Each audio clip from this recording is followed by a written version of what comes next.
আমাদের ব্যস্ত জীবনের অবসর সময়ে আমরা ডুবে যাই সাহিত্যের জগতে, যেখানে রোমাঞ্চ, প্রেম, ভয়ভীতি সহ নাম না জানা হাজারো আবেগ অনুভূতির সাথে পরিচয় হয়। তাই বাংলা সাহিত্যের কিছু মন মাতানো গল্প নিয়ে আপনাদের সাথে গপ্পের আড্ডাখানা। গল্প পাঠে আমি মিনহাজুল।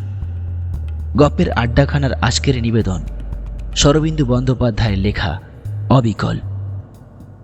শরদিন্দু বন্দ্যোপাধ্যায়ের জন্ম 30শে মার্চ 1899 এবং মৃত্যু 22শে সেপ্টেম্বর 1970।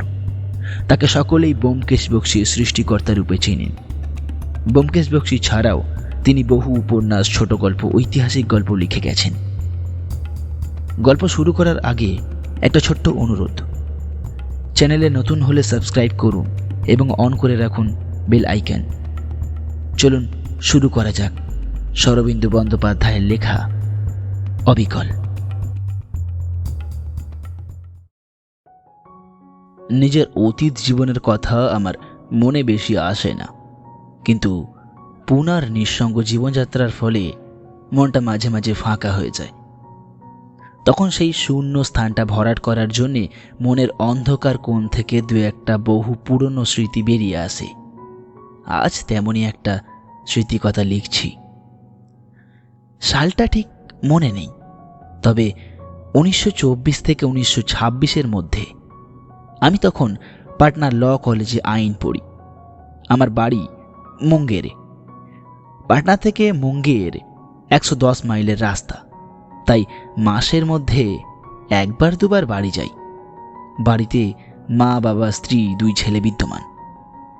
লেখাপড়া ছেড়ে দেবার 4 বছর পরে আবার কেঁচে গন্ডুস করেছি। মনের টান বাড়ির দিকেই বেশি। পাটনা ও মুঙ্গেরের মধ্যে যাতায়াত করতে হলে কিউল জংশনে গাড়ি বদল করতে হয়। একবার আমি বিকেলের ট্রেনে বাড়ি থেকে পাটনা যাচ্ছি, বোধহয় জানুয়ারি মাস। কিউল জংশনে পৌঁছে দেখি পাটনার গাড়ি ছেড়ে গেছে। ঘন্টা 2 আগে আর গাড়ি নেই। কিউল জংশনটি বেশ ফাঁকা ফাঁকা, কাছে পিঠে জনবসতি নেই। 2টি লাইনের সংযোগ ঘটানোর জন্যেই এই জংশনের সৃষ্টি। লম্বা নিচু কয়েকটা প্ল্যাটফর্ম পাশাপাশি চলে গেছে। তাদের মাঝামাঝি স্থানে একটুখানি ছাউনি, ছাউনির নিচে কয়েকটি ঘর। বাকি সব প্ল্যাটফর্ম ফাঁকাই পড়ে আছে, লোকজনও বেশি নেই। 2-4 জন কুলিকাবাড়ি খুঞ্জেওয়ালা আছে, তারা ট্রেন চলে যাওয়ার পর কোথায় অন্তর্হিত হয়েছে।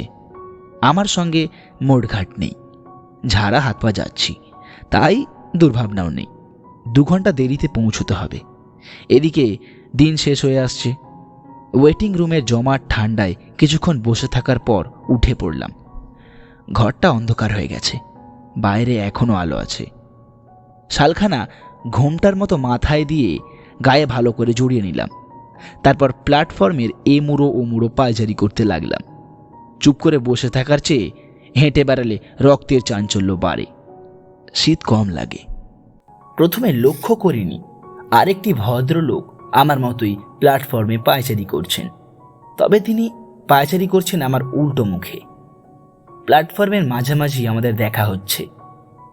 ভদ্রলোকটি মুসলমান, আমারই মতো লম্বা একহারা চেহারা, ঘাড়ের কাছে একটু নজ, চোখে চশমা, পরিধানে গরম শিরওয়ানি ও পায়জামা, গলায় গলা বন্ধ, মাথায় পশমের রোমস টুপি। আমার পাশ কাটিয়ে যাবার সময় তিনি আমার দিকে কৌতূহলী দৃষ্টি নিক্ষেপ করে গেলেন।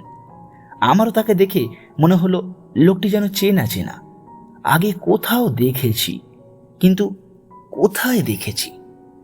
যখন স্কুলে পড়তাম আমার কয়েকটি মুসলমান বন্ধু ছিল, তাদেরই মধ্যে কেউ কি নূর মোহাম্মদ? না, নূর তো ছিল মোটা আর বেঁটে। তবে কি জিয়াউদ্দিন? স্কুল ছাড়ার পর ওদের সঙ্গে আর দেখা হয়নি। দ্বিতীয়বার তার পাশ কাটিয়ে যাবার সময় লোকটিকে আরো ভালো করে দেখলাম। হাঁটার ভঙ্গি, দেহের গড়ন, মুখের ডৌল সবই চেনা চেনা, কিন্তু তবু চিনতে পারছি না। তিনি আমার শালের ঘোমটা ভেদ করে মুখখানা দেখবার চেষ্টা করলেন, আমার দিকে চাইতে চাইতে পাশ দিয়ে চলে গেলেন। এবার আমি এক মতলব করলাম, আমি যদি তাকে চিনতে নাও পারি, তিনি তো আমাকে চিনতে পারেন। তাই তৃতীয়বার তার সামনাসামনি হবার সময় আমি মাথার ওপর থেকে শালের ঘোমটা নামিয়ে দিলাম। তিনি থমকে দাঁড়িয়ে পড়লেন। অবাক বিস্ময়ে আমার মুখের দিকে চেয়ে রইলেন। আমিও চেয়ে রইলাম। তার মুখে একটা হতবুদ্ধি হাসি ফুটে উঠল। তারপর তিনি নিজের মাথা থেকে পশমের রোমস টুপিটা খুলে নিলেন। স্তম্ভিত হয়ে চেয়ে রইলাম। এই যে অবিকল আমারই মুখ, এতক্ষণ চিনি চিনি করে চিনতে পারছিলাম না। ওই টুপি ছদ্মবেশ হয়ে দাঁড়িয়েছিল, কিন্তু এ কি সম্ভব? দুজন রক্তের সম্পর্কহীন মানুষের চেহারা একরকম হতে পারে? কতক্ষণ পরস্পরের মুখের দিকে চেয়ে দাঁড়িয়েছিলাম জানি না। যখন চমক ভাঙল তখন অন্ধকার হয়ে গেছে, আর ভালো করে তার মুখ দেখতে পাচ্ছি না। সামলে নিয়ে জিজ্ঞাসা করলাম, আপনার নাম জানতে পারি কি? বললেন, আলী আহমদ। আপনার? নিজের নাম বললাম। তিনি অস্ফুট স্বরে একবার বললেন, তাজ্জব। তারপর এগিয়ে এসে আমার বাহুতে হাত রাখলেন, যেন এখনো বিশ্বাস করতে পারছেন না যে আমি জলজ্যান্ত মানুষ। বলা বাহুল্য, আমাদের কথাবার্তা উর্দুতেই হচ্ছিল। প্ল্যাটফর্মের ঘরগুলিতে কেরোসিনের বাতি জ্বলছে। আমি বললাম, চলুন করে চা খাওয়া যাক। হ্যাঁ হ্যাঁ চলুন। কেনারের ঘরে সাদা টেবিল ক্লথ ঢাকা একটি টেবিলে মুখোমুখি বসলাম। আলী আহমদ আমার মুখের দিকে খানিকক্ষণ চেয়ে থেকে হঠাৎ হো হো শব্দে হেসে উঠলেন। আমিও সঙ্গে সঙ্গে হেসে উঠলাম। দুজনে খুব খানিকটা হাসলাম। মনের মধ্যে যে অগাধ বিস্ময় জমা হয়েছিল তা উচ্ছ্বসিত করে দেবার এই বোধ হয় একমাত্র পথ। চা এলো। আমরা শান্তভাবে চা খেতে খেতে পরস্পরকে দেখছি। আলী আহমদ প্রশ্ন করলেন, ভুরুর ওপরের দাগটা কিসের? স্বাভাবিক নাকি?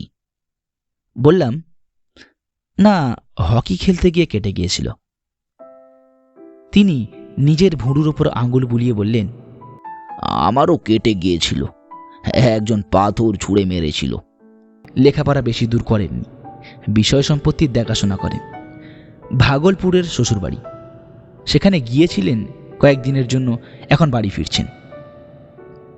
আমার জীবন বৃত্তান্ত শুনে তিনি বললেন, এদিকে বিশেষ মিল নেই, কিন্তু চেহারা এমন কি করে হলো? আমিও মাথা নাড়ালাম। এই প্রশ্নের জবাব আমি জানি না।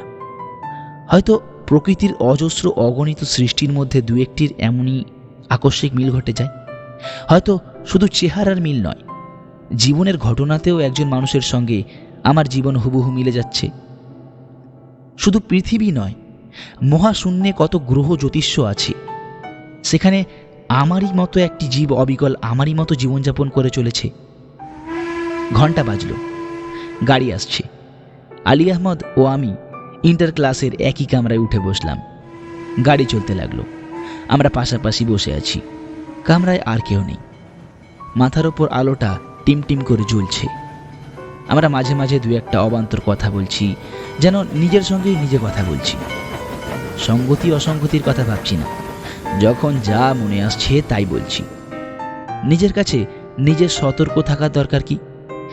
পাটনা সিটি স্টেশনে আলী আহমদ নেমে গেলেন। নাম্বার আগে আমার হাত ধরে বললেন, কাছাকাছি তো, আবার দেখা হতে পারে।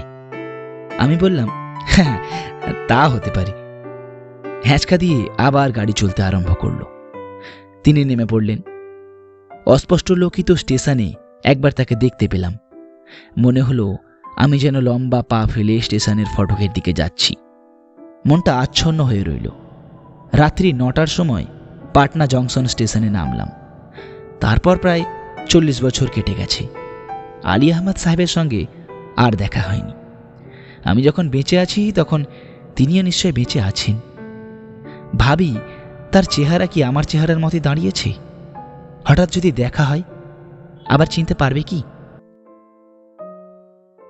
শুনলেন শরদিন্দু বন্দ্যোপাধ্যায়ের লেখা অবিকল।